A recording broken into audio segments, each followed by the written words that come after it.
തിരമാലകൾക്ക് മുകളിൽ ആവേശത്തിൻ്റെ നുര ചിതറുന്ന കാഴ്ച. നൂറ്റാണ്ടുകളോളം ഉരുവിലൂടെ ലോകത്തിന് വഴികാട്ടിയ ബേപ്പൂർ തീരം ലോകോത്തര ജലവിനോദങ്ങളുടെയും വിനോദസഞ്ചാരികളുടെയും സംഗമവേദിയായ 3 ദിനരാത്രങ്ങളാണ് കഴിഞ്ഞുപോയത്. ആകാശത്ത് വർണ്ണവിസ്മയം തീർത്ത അന്താരാഷ്ട്ര കൈറ്റ് ഫെസ്റ്റിവലും കടലിൽ സാഹസികതയുടെ കരുത്തുകാട്ടിയ വാട്ടർ സ്കീയിങ്ങും സംഗീത വിരുന്നുമെല്ലാമായി 5ാം വർഷത്തിലേക്ക് കടക്കുമ്പോൾ ജലവിനോദസഞ്ചാര രംഗത്ത് ബേപ്പൂർ ഇന്റർനാഷണൽ വാട്ടർ ഫെസ്റ്റ് സ്വന്തം ഇടമുറപ്പിച്ചു കഴിഞ്ഞു.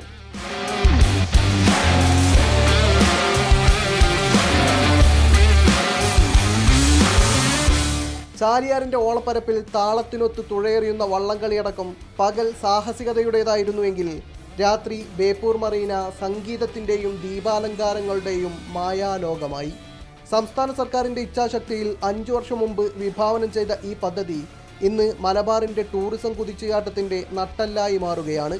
സാംസ്കാരിക വിനിമയവും സാമ്പത്തിക ഉണർവും ഒരുപോലെ ലക്ഷ്യമിടുന്ന ഈ ജനകീയോത്സവം ജനങ്ങൾ ഹൃദയത്തിലേറ്റെടുത്തതോടെ നിറഞ്ഞ സംതൃപ്തിയിലാണ് സർക്കാരും സംഘാടകരും.